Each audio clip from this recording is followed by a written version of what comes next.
I knew something was off the second I heard the front door click shut. Emily walked in like she was floating.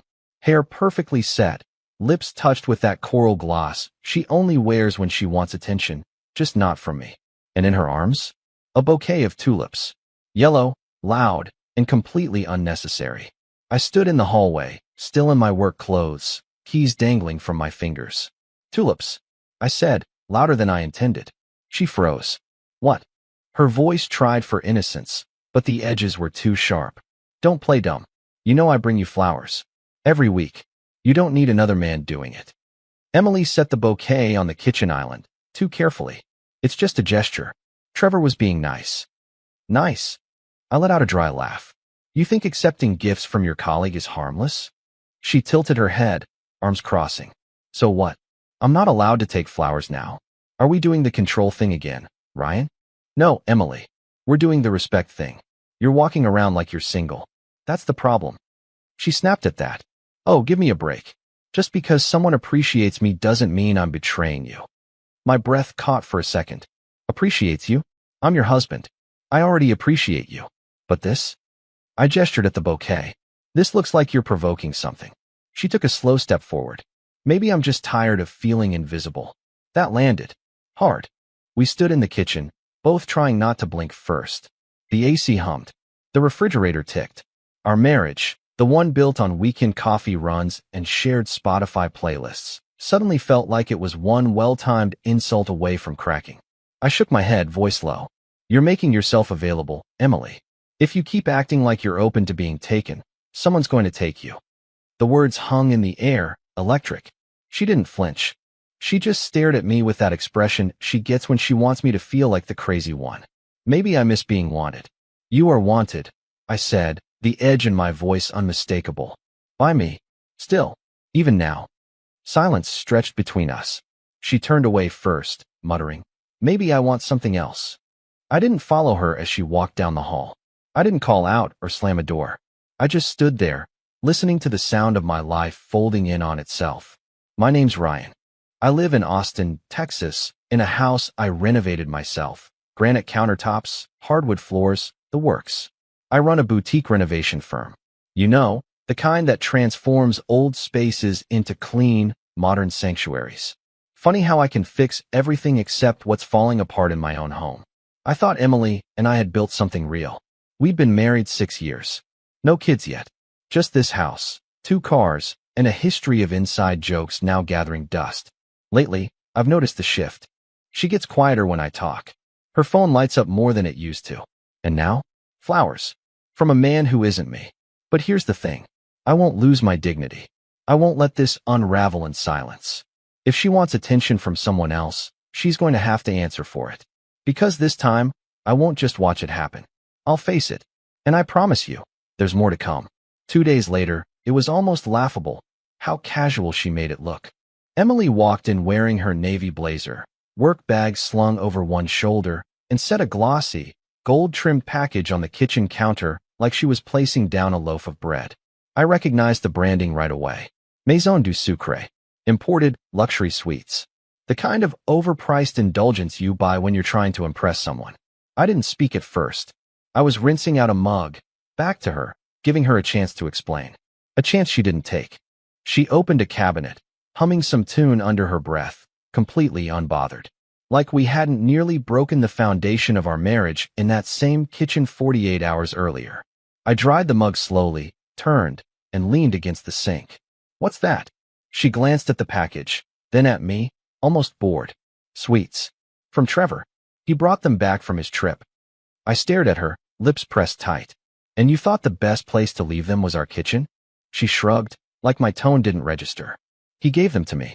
I didn't think it needed to be a whole thing. I crossed my arms. I asked you not to accept gifts from him. She tilted her head, eyes narrowing just slightly. You told me not to accept flowers. This isn't the same. My jaw tightened. Don't do that. You know exactly what I meant. This is just another way of crossing the same line.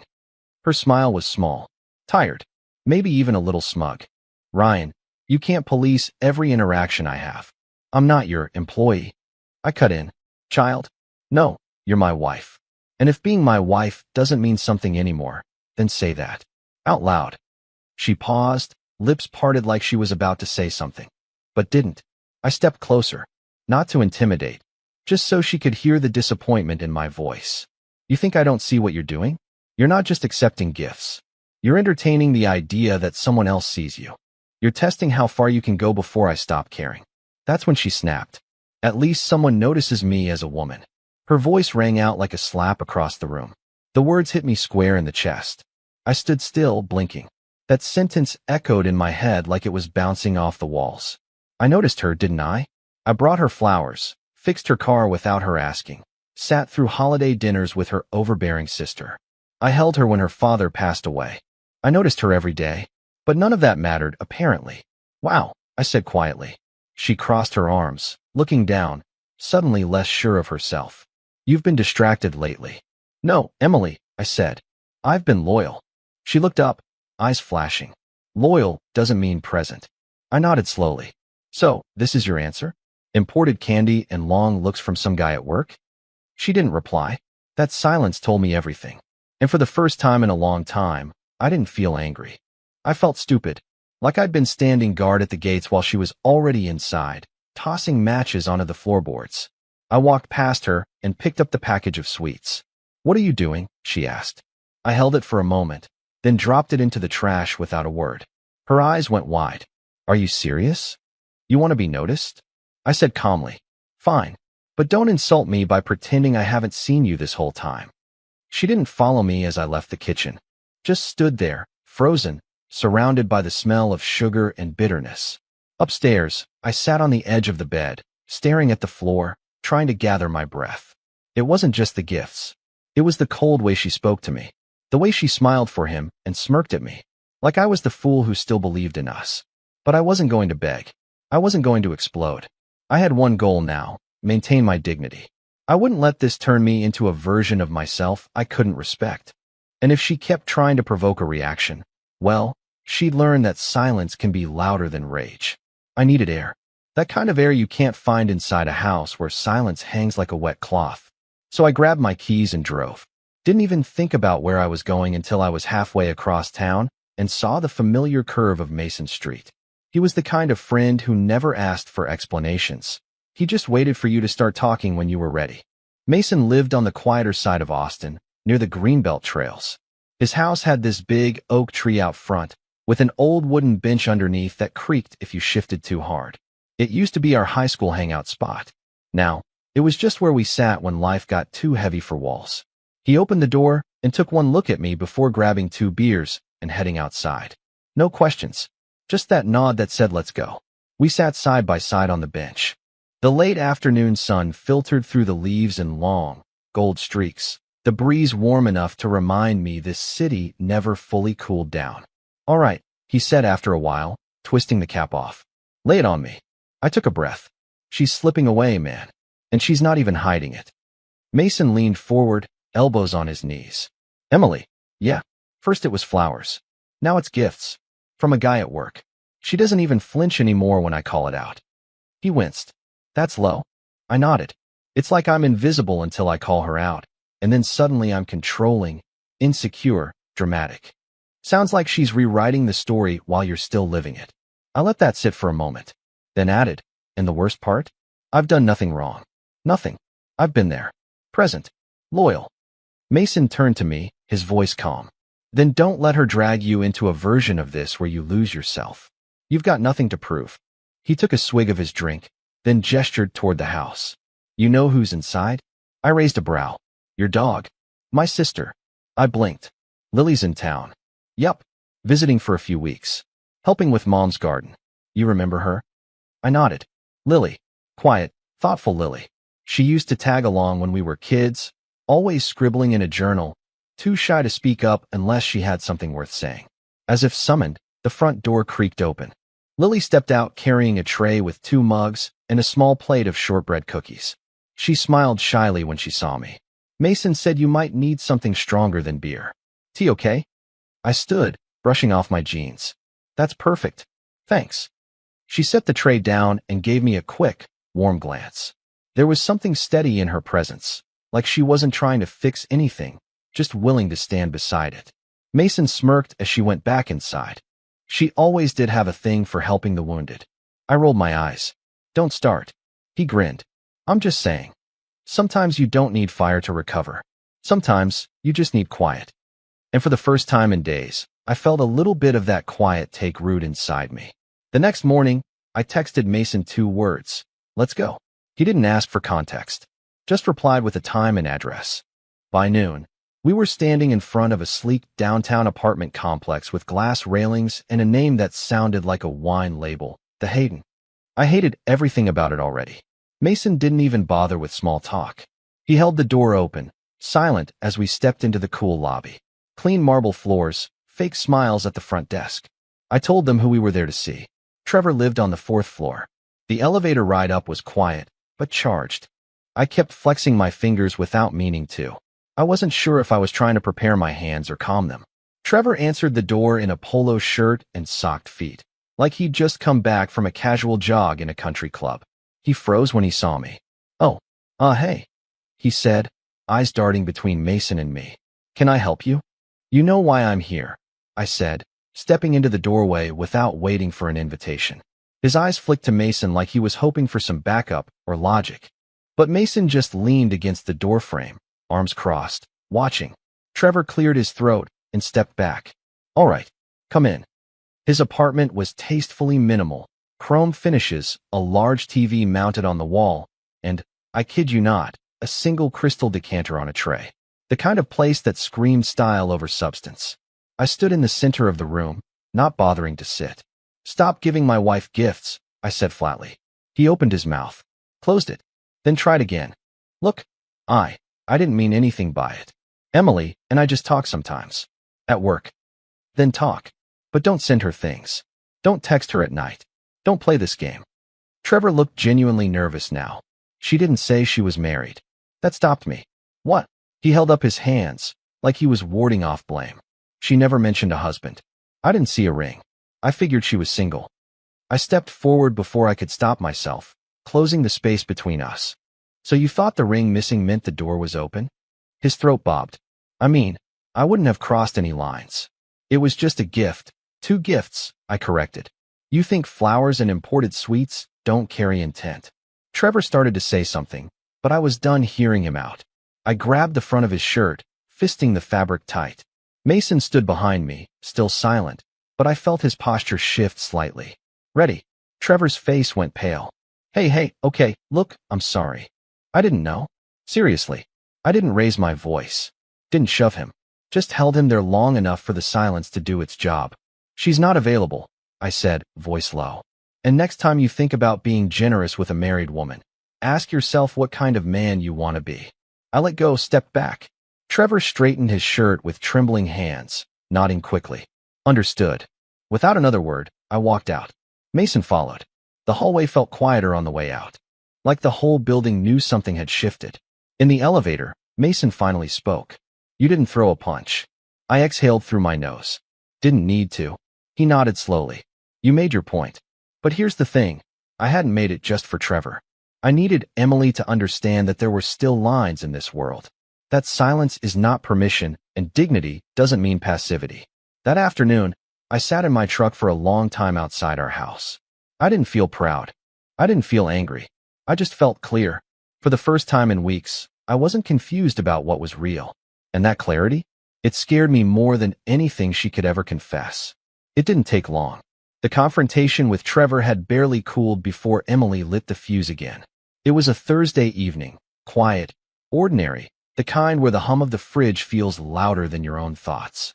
I had just walked in from work when she met me at the hallway with a fire already burning in her eyes. You humiliated me, she snapped, before I could even take off my shoes.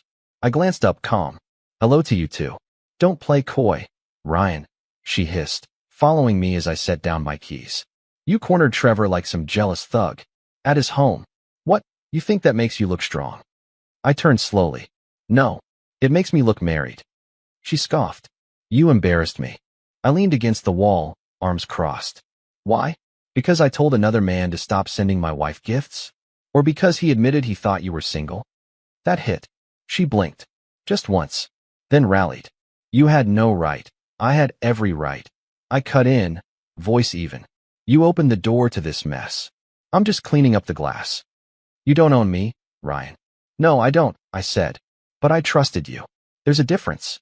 We stood there in the hallway, no more than 5 feet apart, but the emotional distance could have filled a stadium. I took a breath. Let me ask you something. Why do you need attention from another man if you already have a husband? She flinched.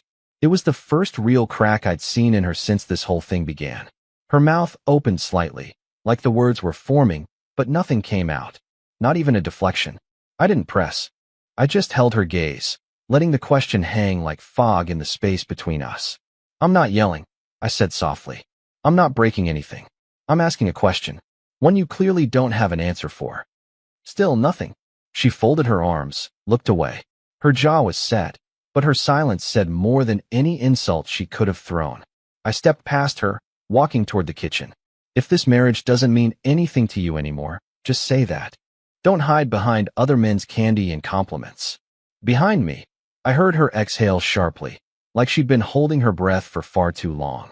But she didn't follow me, and she didn't say a word. Dinner was quiet that night. No fight, no apology, just the sound of forks scraping plates, and the growing realization that the woman sitting across from me wasn't battling for our marriage anymore. She was just battling to be right. The night before our anniversary, the silence didn't just linger, it weighed down the entire house. I was in the kitchen prepping vegetables when Emily passed by me like I wasn't even there. She opened the fridge, grabbed a bottle of water, and muttered, "I'm not cooking tomorrow. Figure it out." Then she turned and disappeared down the hallway, the bedroom door clicking shut with a finality that told me exactly where her heart was. Not here. I didn't reply, didn't knock, didn't ask why. Instead, I pulled out my phone and sent a message. Half an hour later, Mason showed up. He brought a six-pack and a grin that said, "This is going to be interesting." Behind him was Lily. Her hair was tied up in a loose bun, and she wore a simple sundress. Nothing flashy, just soft blue fabric that moved when she walked.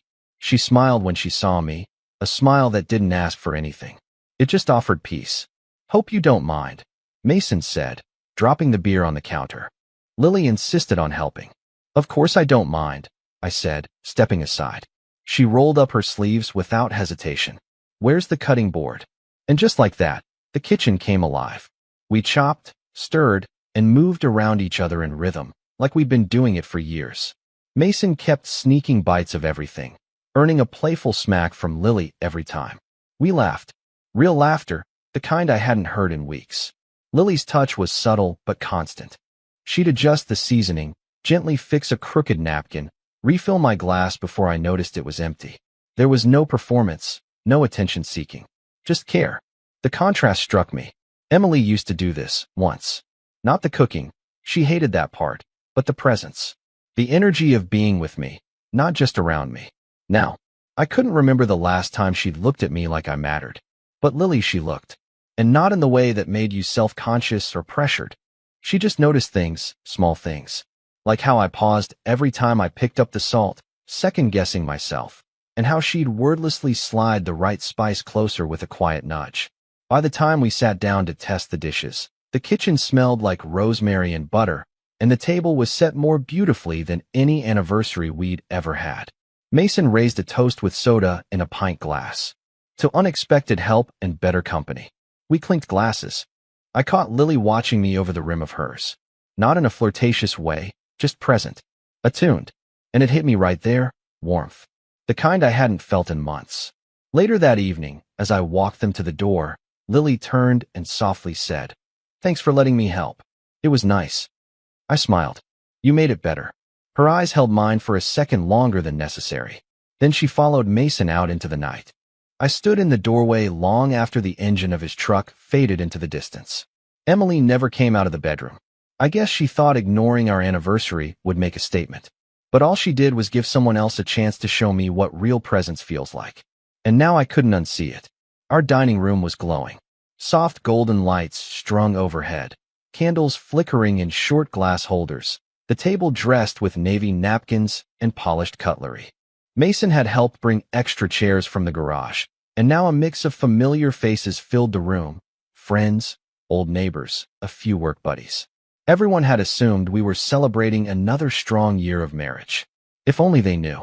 Emily sat at the head of the table, glass of white wine in hand, looking radiant and venomous all at once. Her hair was perfectly waved, her makeup precise. She smiled wide for our guests, but every glance she threw my way carried that razor's edge she'd been sharpening for weeks. Dinner had gone smoothly, at least on the surface. I had played the gracious host, made everyone laugh with a few easy stories, helped clear plates and poured drinks. Emily stayed glued to her chair, basking in attention when it suited her and sulking in the spaces between. Then, somewhere between dessert and the last pour of wine, she did it. She raised her glass with theatrical flair and smiled around the table. "To next year," she said. "May my second marriage be better than the first." The air went still. Laughter died on lips. Forks paused midair. You could practically hear the clock ticking above the fireplace. I stayed seated, hands folded, completely unfazed. Then I smiled. A calm, clear smile. I raised my glass slowly. "Good," I said evenly. "I've already found a better wife." There was a beat of stunned silence. Then a murmur. Then shifting chairs. Then a fork clattered onto a plate. Emily's face drained of color. Her jaw dropped. "What?" she whispered, loud enough for half the room to hear. I didn't respond. I took a sip of wine, set my glass down, and turned to the person next to me to resume a casual conversation about Texas barbecue like I hadn't just shattered every illusion in the room. Emily's voice cracked the silence. "Say that's not true." But I didn't even glance at her. I just let the question dangle in the air like a wind chime in dead air. No breeze, no sound, just an uncomfortable stillness. People were watching now, some shifting uncomfortably, others wide-eyed, holding their breath. Mason, seated diagonally across from me, didn't speak. He didn't need to. The corner of his mouth twitched in something close to approval. And Lily? She wasn't at the table. She had politely declined the invitation earlier that week. Said she didn't want to intrude on family time. Smart woman. Emily finally stood. Her chair scraped loudly against the floor as she shoved it back. Her eyes were glassy now, full of disbelief and something else. Panic, maybe. But I didn't rise.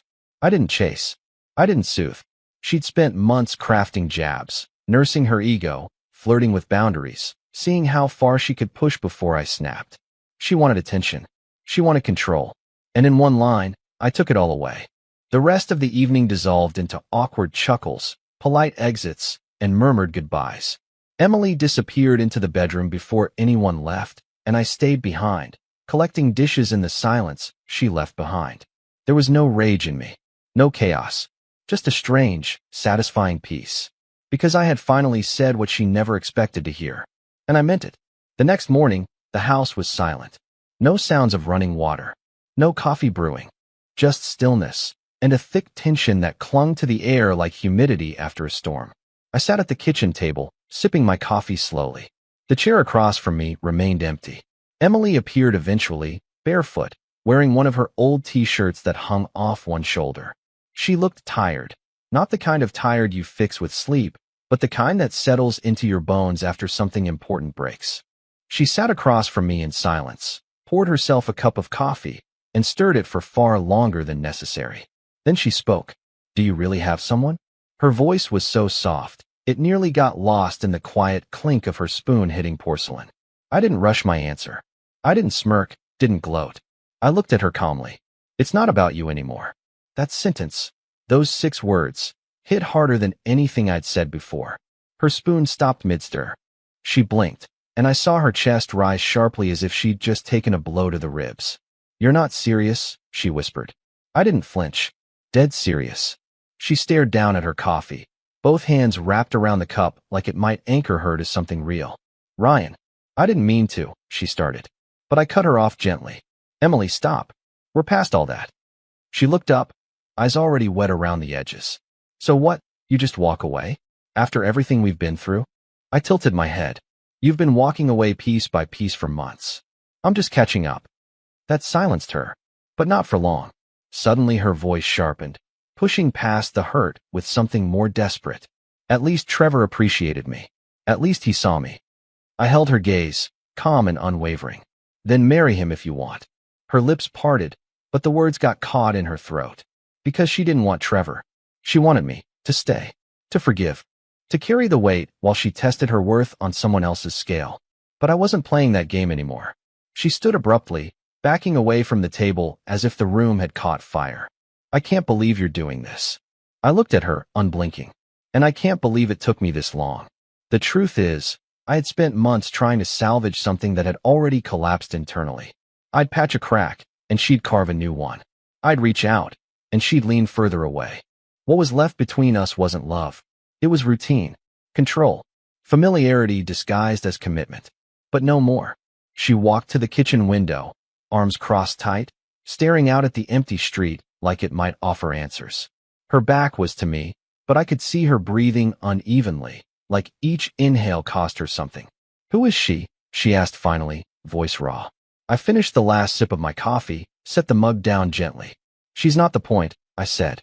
"You lost me before she ever showed up." Emily turned around slowly. "Then tell me why. Why didn't you fight harder?" I looked at her, the woman I had once pictured growing old with, and gave her the truth she didn't want to hear. "Because I finally realized you weren't worth losing myself over." Her face crumbled, but I didn't feel triumphant. Just done. That morning ended with no screaming, no thrown objects, no apologies. Just two people sitting at a table, realizing one of them had already left long before their body followed. I left the house that evening without telling Emily where I was going. Not because I wanted to provoke her. Those days were behind me. But because I finally understood I didn't owe her that kind of closeness anymore. The threads that once made us a we had frayed, snapped, and floated off in different directions. We were just two people now, sharing walls, but not much else. Lily was already sitting in the corner booth when I walked into the little cafe off South Lamar.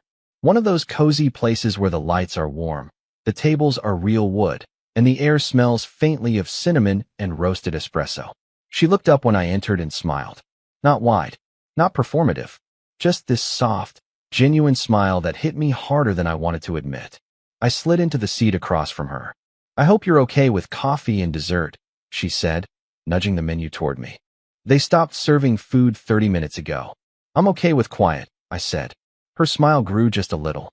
"We ordered just coffee for me, and she convinced me to split a slice of something chocolate and rich and unnecessary.